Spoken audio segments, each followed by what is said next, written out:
let's go to sworn statement number 2. Now, the sworn statement number 2, I think, is much better, and it's recorded. And Detective Penny, number 6042, he's the one who took it. The union rep is in the room.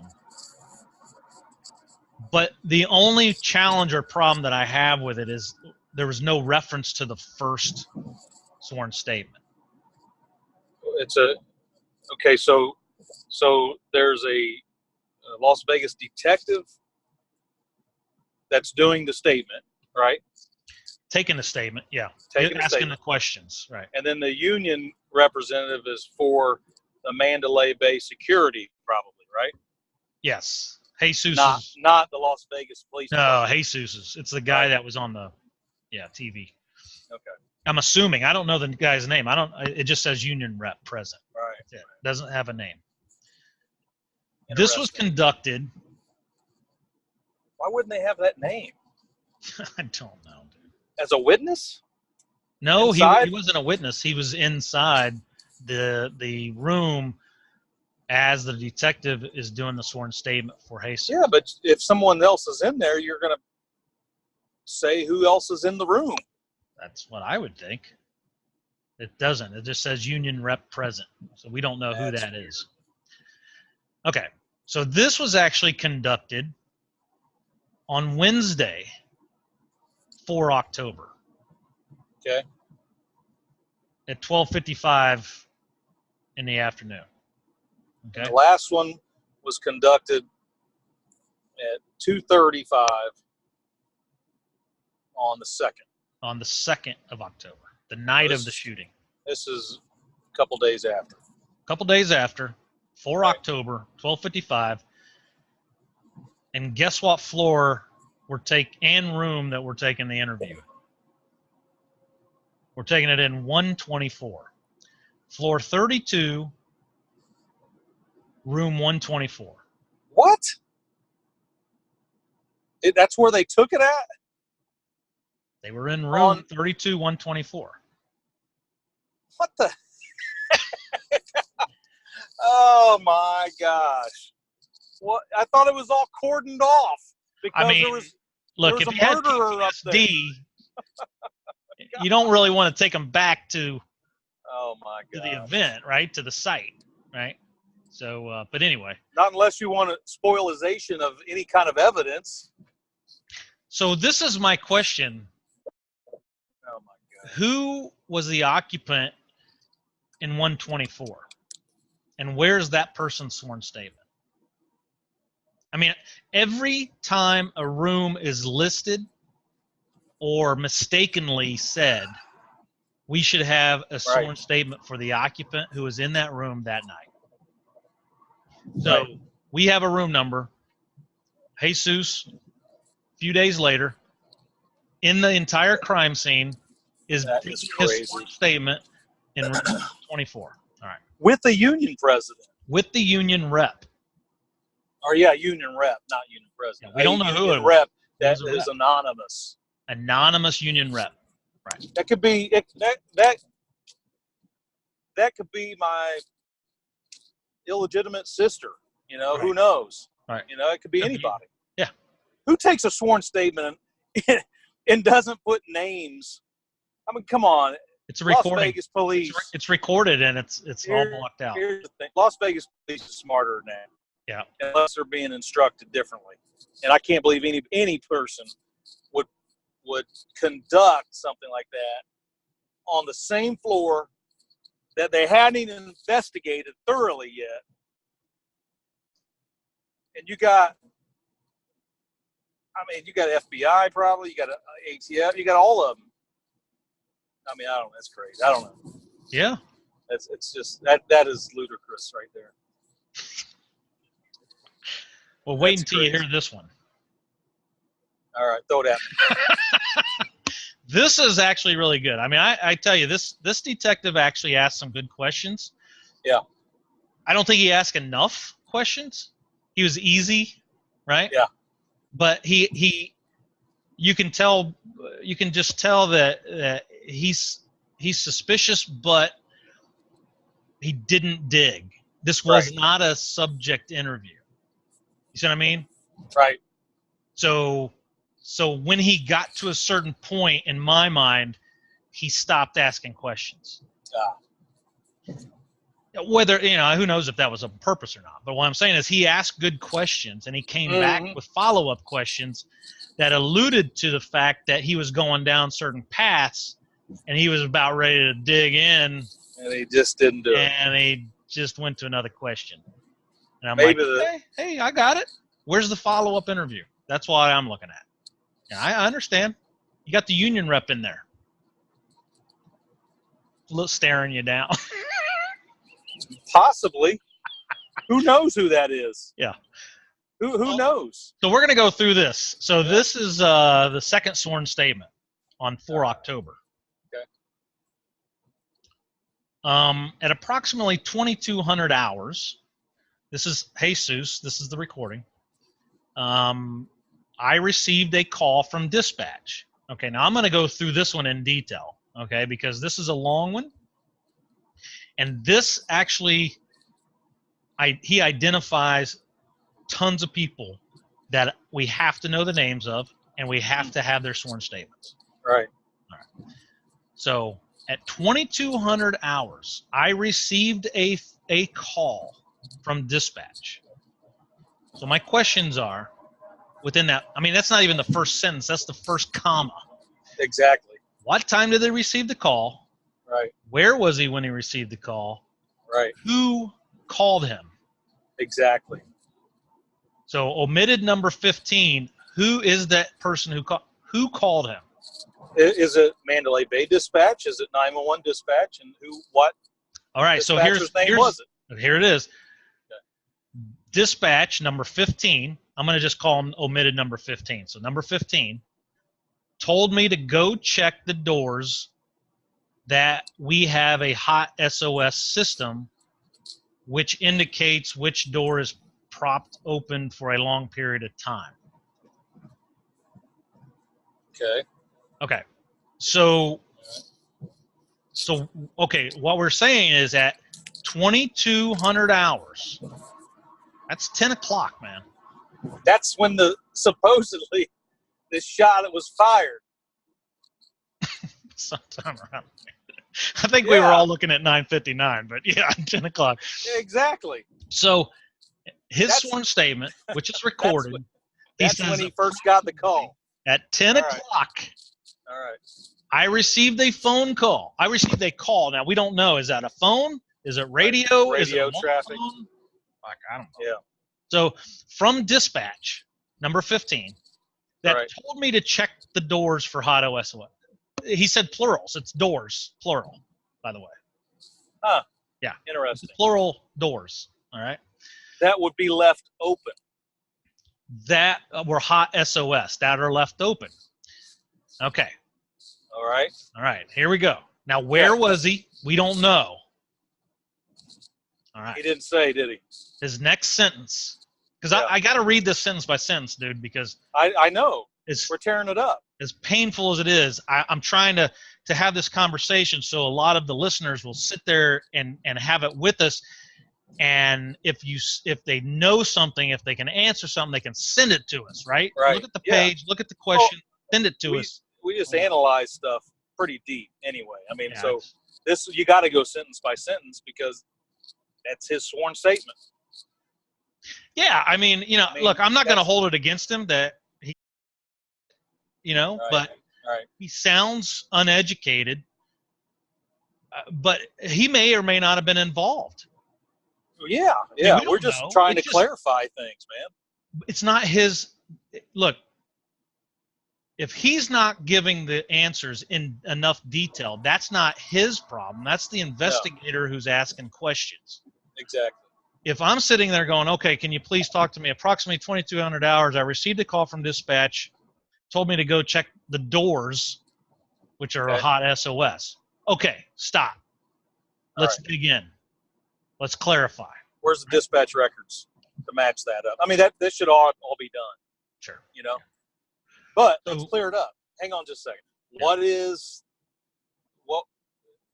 So it's going to correspond with the dispatch records. Where were you when you received that? How long did it take you to get up to the room? Mm-hmm. What did you find? Okay. Now, from his first statement, it's a locked door. That's not an open door. A locked door isn't an open door, and I wouldn't know why there would be. That's not where the odd SOS was. No. Okay. Yeah. So the next sentence actually tells us the room. Okay. So he says, on my patrol. So he was already walking around doing something. Okay. What room were you at, or that you just left? Where were you when you received the call? What was the last room you checked? These are additional questions that we should have a sworn statement for, right? So he says, on my patrol, I was on the last room, which was 30, and then he stops, and he says, I was on my way to 32-129.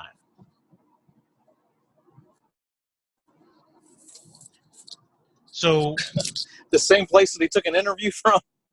Or that was 124? He took an interview from 124. 124. But 129 is the exact room that he was hit in the calf by a bullet. He says, I got hit in front of 129. Right? Okay. So it is coincidence. The dude's got an awesome memory. I mean, he's got a phenomenal memory. All right. So yeah. On my patrol, I was on the last room, which was 30, and he goes into another conversation, right? So we have to assume he was on the 30th floor. I mean, we have to. Okay. Right? Yeah. I mean, okay. Because if they didn't ask him the stupid question, right, so we could get the answer, then I mean, it's an easy question. Well, and his first statement said that he went up using the stairwell. Right. Up.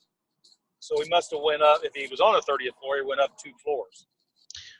My assumption, based on that sentence, is that he was in or around the last room of the 30th floor, which was either 30-133 or 30-134. Okay? It's the last room. Right. Or 135, for God's sake. Yeah, So, who were the occupants in 30-133, 134, 135? Right? Right. Okay. Yeah. And he was on his way to 129, so he had to walk up 2 flights of stairs. All right. Because that's where supposedly the door had been left open. Well, so this is interesting, man. Let me ask you, if you were on the 30th floor and I called you and said, hey, dude, I need you to check 129 on the 32nd floor. Right. How are you going to decide whether you go to the elevators or whether you take the stairwell? Well, if I'm most people, I would turn around and take the elevator up. But if you were in the end already of the 30th floor, just take the steps up, possibly a couple. Yeah. Right. Which would make sense. Yeah. Yeah. I mean, so yeah, he went up there. So he must have been locked. at the end, the last floor. Yeah, the last one. So he goes up the stairwells, and then that's when he can't get in the door. Right. So he might go down to 31 and then take the hallway down to the other stairwell, or why? Well, let's see. Let's see what he says. Yeah.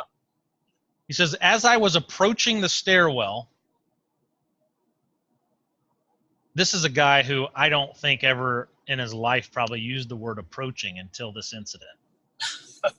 Okay? Because we don't even use that. I mean, does anybody ever use that? You only use it. I would say police use it. Well, okay. Well, hey, he's close. He's close.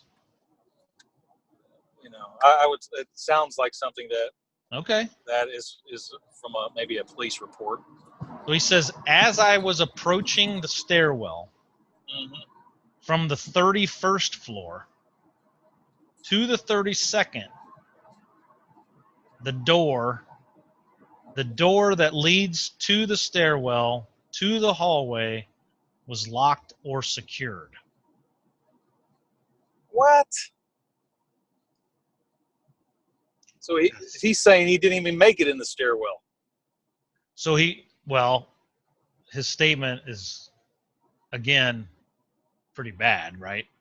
I mean, basically he's saying there's a door. He says, I was approaching the stairwell from the 31st floor Right. to the 32nd. Yeah. Yeah. So he actually, I think, was talking about he got to the 32nd, and it's the stairwell on the 32nd floor going into the 32nd hallway. Okay. But that's not what he said. Right. Okay. In his sworn statement. And no So one then what? corrected him. No one clarifies any of it. No. It's horrible. Okay, so he thinks the door's secured, it's locked, whatever. I mean, we would basically say it just won't open.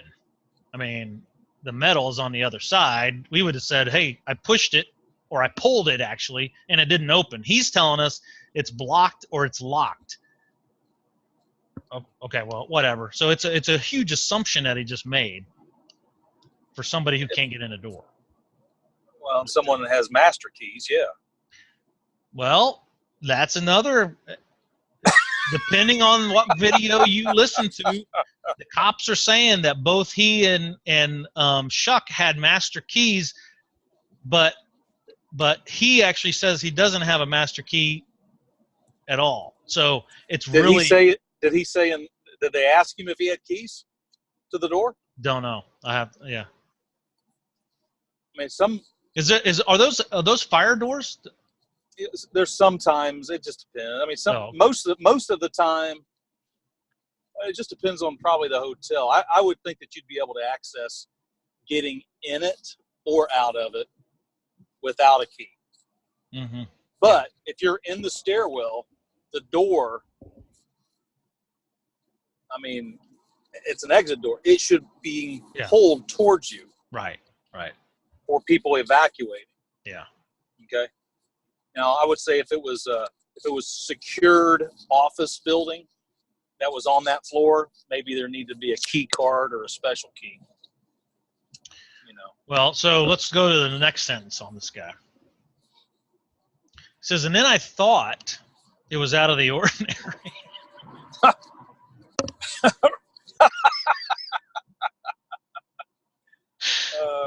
That's funny. Because those doors are always open. Right. Exactly. Oh gosh. I actually feel bad for the Mandalay Bay if they have security guards like Jesus Campos. Okay, so all right. So if he got the call at 2200 hours, he still has not heard any gunshots. Okay? I mean, I'm just clarifying that right now. All he knows is there's an SOS open door somewhere at 129 on the 32nd floor. Right. Okay. He hadn't heard anything yet. Supposedly, there's shots being crazy fired at 9:59 and 10 o'clock. Right. But he gets at 2200. That's 10 o'clock. At 2200, mm-hmm. All he knows right now is that there's just an open door. And he's even in the stairwell trying to get in, and he can't get in. Ah, crap. I got an hour left till my shift ends, and I can't believe I'm ending up here. Yep. Okay. All right. Absolutely. So we clarified that. Now what's the next one? Yeah. So basically. Oh, brother. It's horrible. And we just accept what he says, right? So, right. Exactly. I mean, Lord. He says, so I dropped down to the 31st floor. Okay. I went down the hallway. All right, so he's supposedly at the 30th floor. He walks up to the 32nd. All right. Can't get in. Walks down to the 31st. Goes through the double doors into the hallway. He's ticked off right now. And walks down the 31st. He's right? cussing. Yeah. He walks down the 31st. And he goes, I went down the hallway into the elevators. That's not what he said at 2:30 in the morning. Well, 2:30 in the morning was his first statement. Oh, yeah, I know. Exactly. He said he went to the stairwell. He went to the other wing. To another wing stairwell. Right. Okay. So did they question him on that? No. Really? Actually, that's not the complete sentence. Let me read you the complete sentence. Okay. You ready for this? Yeah. All right. Go ahead. I'm sitting down.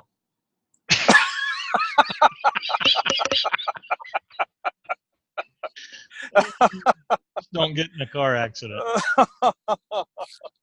I'll blame it on I'll blame it on Paddock. Yeah, blame it on Paddock and whichever Campos we figure out did this thing. Yeah. So he says, I went down the hallway into the elevator. Now, I'm going to time all this stuff, right? And if somebody's in Vegas, maybe you could take a video of walking this same route and time That's actually a great idea. Yeah, and then we'll put it online. How's that? We'll put it act like somebody that's upset. Just time it. Just walk leisurely. Follow the trace. Follow the track. He's not in any hurry. It's not like he's heard gunshots. Nobody's no radio traffic has said anything about gunshots yet that he's mentioned. Nothing. No. So if you go from the 30th floor up the 2 stairwells, you can't get in, down to the 31st, through the doors, down the hallway is where he's at right now. How long is it taking, right? So he says, I dropped down to the 31st floor. I went down the hallway into the elevators. Okay. I believe it was the center core elevators. How do you not even know that? How do you know? How long has he worked? I mean, he should know what the center core elevator is. Or where's anyway? Go ahead. Exactly. I highlighted it red. Yeah. I mean, so and then from there, I walked all the way down to the last room on the left, which is the door that leads into the stairwell. Okay. So that's the whole complete sentence. Okay. So in my mind, I'm looking at this and I'm like, okay, for one, it's the last door on the left, not the last room on the left. So in my mind, it could be a... he said room, didn't he? He said, I walked down all the way down to the last room on the left, which is the door that leads to the stairwell. No, that is not the room. So who's in that 133 room? That's the number of the room, right? Let's interview that person. You know, one thing that I remember is on Ellen, they showed a graphic of that stairwell. Yeah. I can remember it being kind of confusing back then too. And I only watched it. But anyway, and it looked like there was some kind of a just a little cubby room. Almost like there was 2 doors from the stairwell. You had to go through 2 doors to even get to the stairwell. Yeah. Okay. There it is. Right. He could be referring to that. Yeah, maybe he's referring to that. I don't know. But so he's like the last room on the left. Right. Which leads to the stairwell. It says, as I observed a metal bracket that was keeping the door shut, I called our security. Now, he evidently used the hall phone, right? The alcove there phone. And there is a phone in the hallway? There actually is in that little alcove there. Yeah. Yeah. Where at in there? In the room? In the little, if you go down the hallway, like all the way down to 32nd, 135, right? You take a left at the last door. Yeah. You go in this little room. Right. and there's, now you're in a room, right? So there's a phone on the wall. Yeah, but he's looking at he's not specifying what door is blocked. Well, what happened is we're assuming he walks in through the first one and he sees the second one. He sees the metal bracket. Yeah, but he didn't even say that in either statement. No. It's in the hallway. Mm-hmm. Yeah. So how could he use the phone? And why would you use a phone if you got a radio? Well, he's got a radio and a cell phone. Right. Why would you use a phone? So you never use a phone. Right. Never use you always use your radio, and if that doesn't work, and I don't know why that wouldn't, because that's what you use. It goes to dispatch. Yeah. You're speaking directly to dispatch. The phone, that would just be a direct line to the front desk, I would say. But it's all weird. I don't know. Yeah. What if you pick that phone up? Is there a dial button? I didn't see that. Can you even dial out of there? I'm assuming you can't, but who knows, right? So he uses that wall phone supposedly, and he calls dispatch, which is number 16, omitted number 16. So when did dispatch get the phone call? Right? Yeah. Why did they get a phone call? We haven't. Why would they get a phone call versus a radio call? Right. That's odd. Okay. He says he calls dispatch. Now he's sitting in there. Remember, we were joking on one video where he's probably smoking because he's just sitting there not doing anything in the alcove. Nobody can see him. Right. So he says he calls dispatch. Says they stated they weren't aware and to contact engineering. All right. They're the ones that they called him for the open room, not the hallway. Right. Yeah, they called. Now remember, he's had 3 phone calls. He makes 3 phone calls, right? So somebody calls him and tells him hot SOS, right? Now he's calling dispatch saying, "Hey, the door's blocked." And then when he gets shot, he uses his cell phone. So he's there's a lot of. He's used 3 devices. 3 different phone systems, communication systems. So dispatch originally contacts him, I would assume, on his radio. Okay. Why would you not contact dispatch back on your radio? This is the dumbest thing I've ever seen. I know. So then he says, I contacted engineering, which is omitted number 17.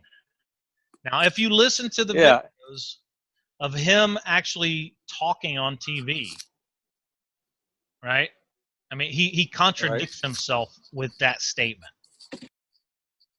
Thank you both for being here. And first of all, how are you both doing? I'm doing better each day, slowly but surely, just healing physically and mentally. Yeah, I imagine that you relived that a lot. Yeah.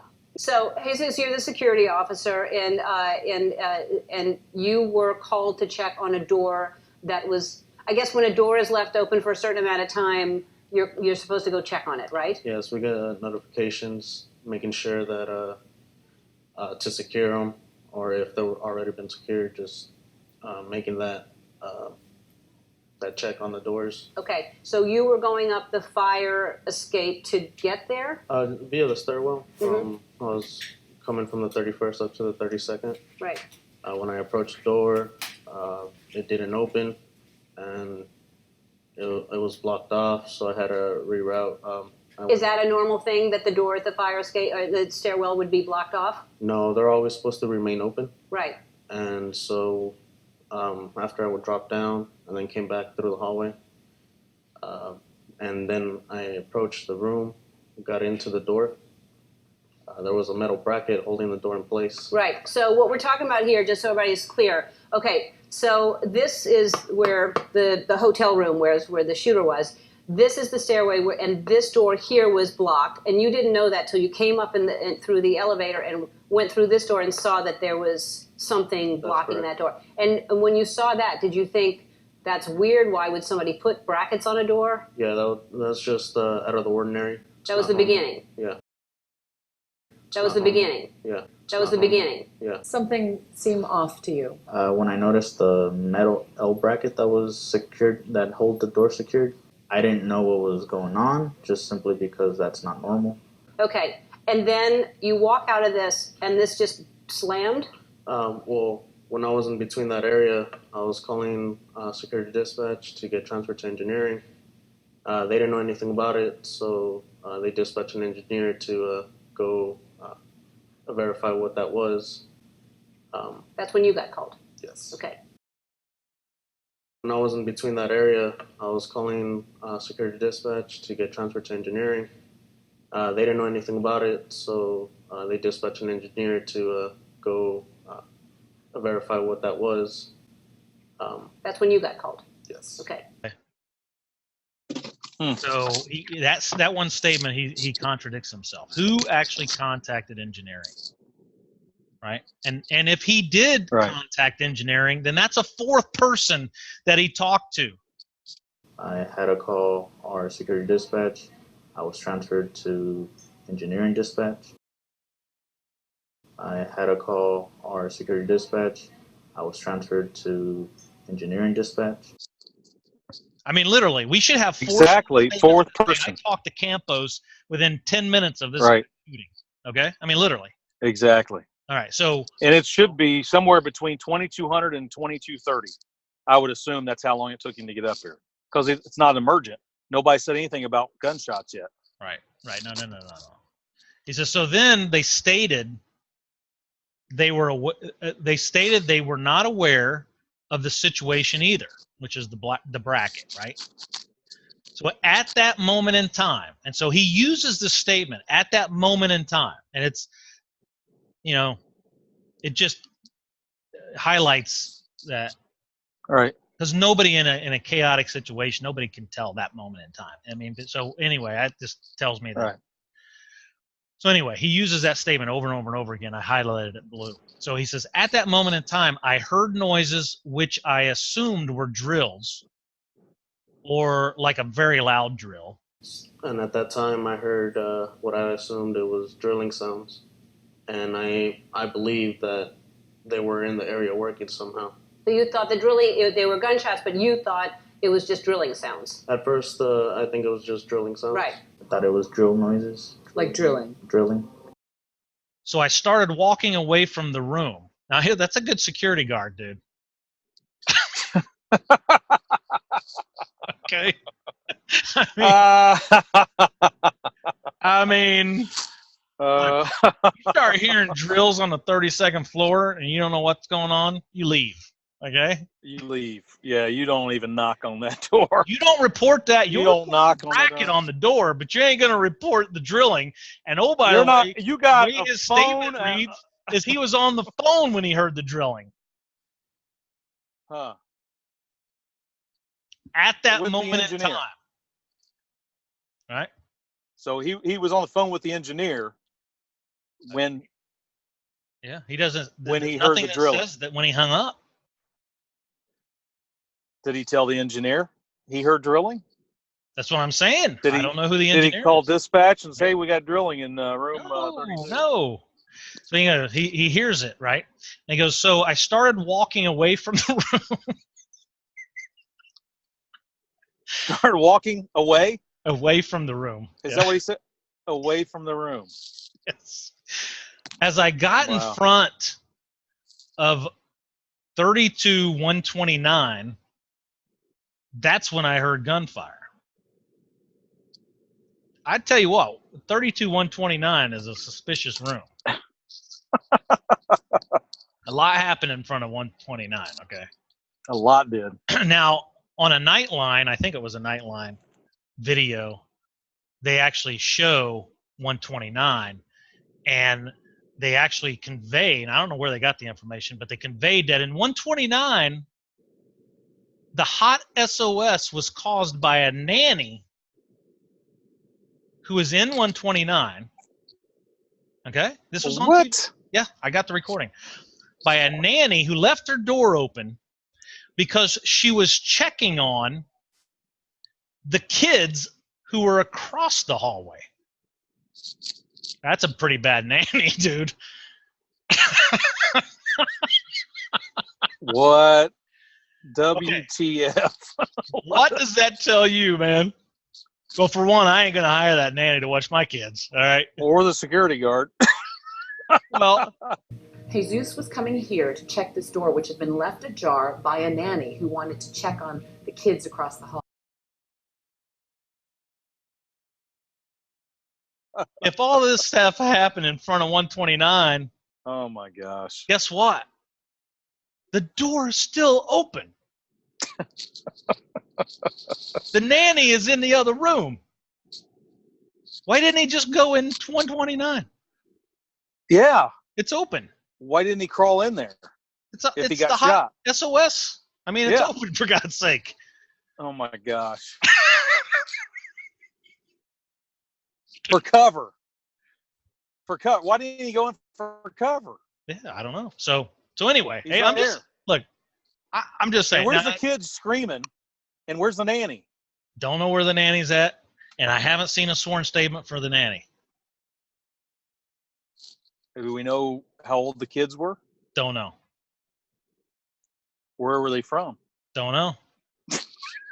As far as I know, Where- there's no sworn statement from any occupant on room. What about their parents? Were they worried? dude? So Were they at the concert? God, I hope not. I would love to know this stuff. Holy smokes, I hope not. I didn't even know anybody was up there. I know. Right. Yeah. Wow.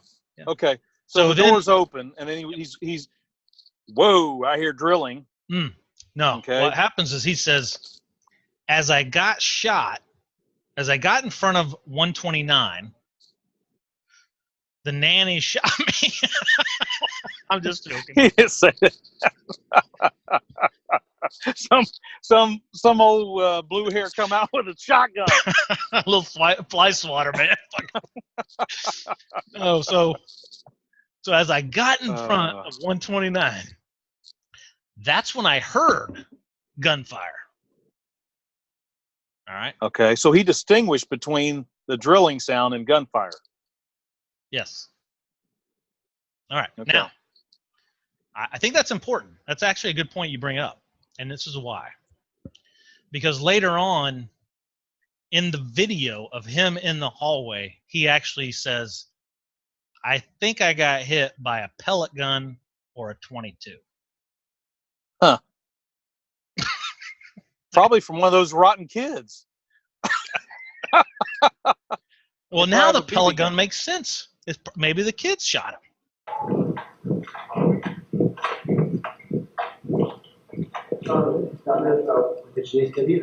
I don't know. I don't know if it's a pellet or a 22 or the we have access to this room. It's a room's at the end of the hallway, and apparently. Yeah, I mean, it might be a teenager. Doesn't like law enforcement or something. so as this guy, he says, so I heard gunfire. Right. Good. So I took running. I mean, think about it. He is now in the hallway in front of 129. His sworn statement says, I heard gunfire.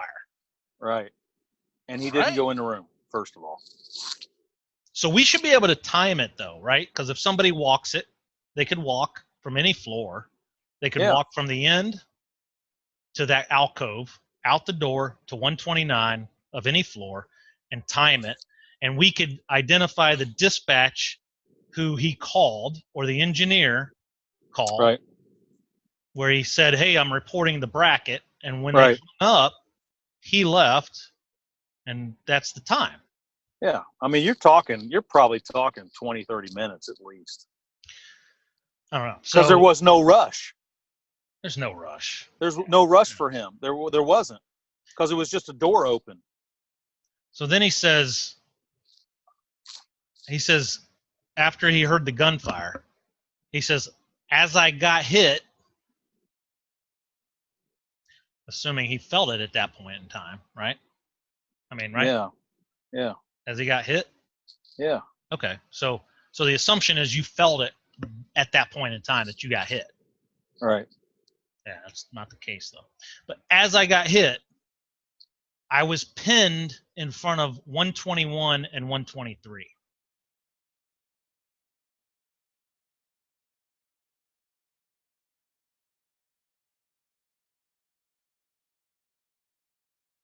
Okay. So that's another area down.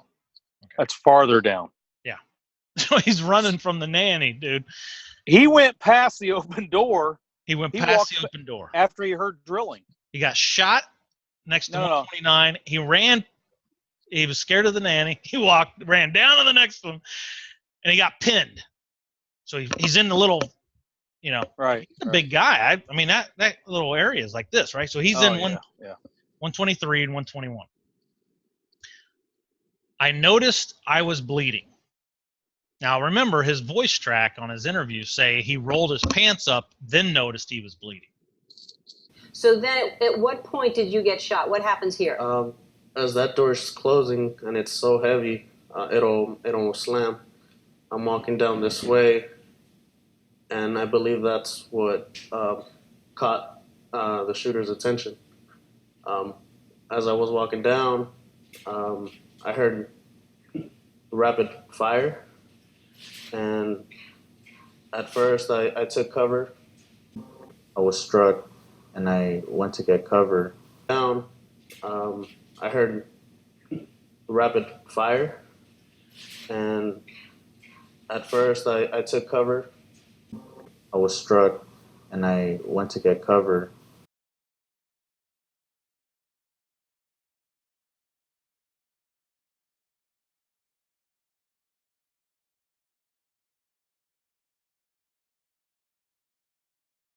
All right. But he says, I noticed I was bleeding, and at that moment in time, there it is again. Yeah. I got over the radio, my mobile phone. No, he goes, at that moment in time, I got over the radio and my mobile phone to contact dispatch, which is number 0 that I have here, that shots were fired and that I was hit. Okay? I've read omitted number 0, his sworn statement. It's a good one. And that's by who?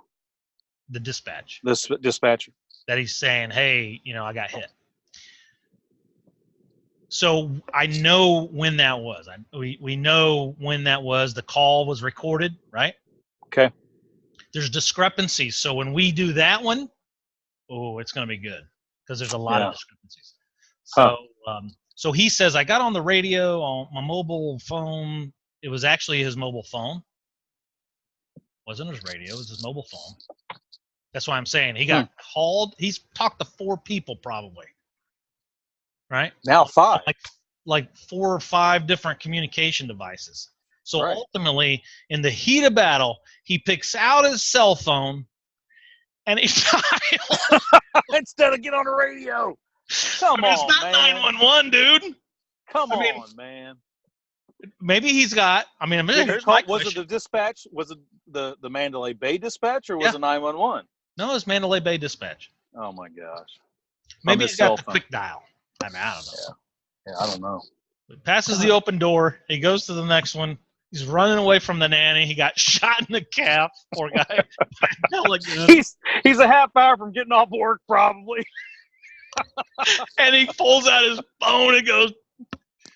Instead of going like this, dispatch. I've been shot. Click dispatch. None of this makes any sense. All right. None of this really does. And at first I took cover. I felt the burning sensation. I went to go lift my pant leg up and I saw the blood. That's when I called it in on my radio that shots have been fired. And I was going to say that I was hit, but I got all over my cell phone just to clear that radio traffic or they can coordinate the rest of the call. So he shot You didn't even know he shot through this door, right? Yeah. I had to take a moment to realize what was going on.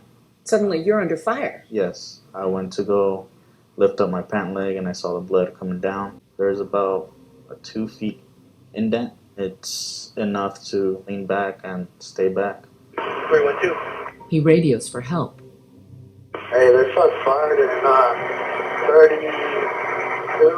32-135. I noticed him. I said, "Get cover. It's not safe." At that moment in time, there was more rounds being dispersed. Yeah, man. So yeah, this is some good stuff, man. The sworn statements. I'm going to tell you right now. These things I've read through these. It's tough not to integrate everything while you're reading through these. Right. Because then it gets just way too confusing. So what I'm trying to do is, like, on that webpage, I got the event timeline for the sworn statement number 1, event timeline for sworn statement number 2, and then I'm just going to list dispatch sworn statement timeline. Right. Try to line them up and go, hey, this is what doesn't make sense. Where's the follow-up? Exactly. It just takes a simple timeline. It's simple. I mean, literally, look, we're doing this not to dispel whatever the police department did. The assumption is they did all this. No, exactly. Yeah. Because this is. I mean, look, we've been out of the business for a long time. This is just what you do. So, right. So for them not to do, the assumption is they've done a lot more than what we're talking about on damn YouTube video. Well, and you got to I think you have to realize too that there's a lot of different entities that are law enforcement are involved. So it's kind of crazy to think that it hasn't occurred. Mm-hmm. Right. Yeah. Okay. I mean, the as large of mass shooting as it is, or as it was, and you have the sheriff's department, but you have other law enforcement entities as support. They're trying to get to you would think they're trying to get to the nitty gritty, and they'd be looking at statements going, we need to do this, and this. Right. I don't know. So it's really crazy when you think about it. It is. I mean, it's nuts. I love timelines. I'm a timeline guy. Because timelines really. Oh, it's going to get good. It's some crazy stuff. I mean, we just decided to start with Jesus, right? Because, you might as well start with Jesus. I mean, and go from there. So, holy crazy. So anyway, I was looking at the investigative document, this Las Vegas Metropolitan Police Department Criminal Investigative Report. This is the final report, right, that they published on August 3rd, 2018. Not too long ago. But, and on Jesus Campos's section, remember we were talking about that a little earlier. Right. On page 49, what I just saw, I mean, again, I've gone through this, but I haven't, we're going to dissect it one of these days on the YouTube, right, video. When we have the whole timeline built. Right. Statements, we're going to go back to this because it should match. It should match. Yes. We're not doing anything different. We're right. So anyway. Down here at the bottom, what's interesting is in the footnotes. In the bottom of page 49, this thing says, reference 23. In Campos' sworn statement where he says Campos hid, which he never said he hid. Right. This is what I'm saying. He was pinned down. Yeah, they're not using his own words. They're putting in words. So, but anyway, they said Campos hid in the alcove of rooms 121 and 123. Okay. Right? That's what we were just talking about. Sure. Yeah. As he broadcast over the radio, Which he didn't use the radio. He said he used his phone. He didn't say it. The dispatcher he called said it. Ah. We're going to get to that sworn statement. Hmm. Just foreshadowing a little bit. But the problem is I've read the sworn statements. In the final investigative document, they actually list he broadcast over the radio. He never broadcast over the radio. The No. sworn statement of the dispatcher said specifically, I saw the phone number. I knew it was Campos. I picked it up. Huh. And he called into his dispatch reporting gunfire, right? And that he was shot. Got it. That sentence, they clarify the rooms that he supposedly hid in, or that he states he was pinned in. Right. I mean, if my sworn statement says I was pinned down, Right. by God, you better not reword that to say I hid. Exactly. I was not hiding No. from anything. If I was Campos, I'd be pissed off. I'd be like, Yeah. you need to correct that. I said pinned down. I wasn't hiding. Right. Okay? Right. But Campos says he was pinned down in front of 121 and 123. This final document at the bottom says it was determined to be rooms 122 and 124 in their investigation. Huh. But they don't list how they concluded that. So they changed his sworn statement. So they listed his sworn statement, but then they Right. referenced it and they said determined to be rooms 122 and 124 during the investigation. But what led them to that? Doesn't say. The question. Why would they change that? It doesn't say. Nope. And it doesn't reference the document that they used to change it. Question. So anybody out there know? Please let us know.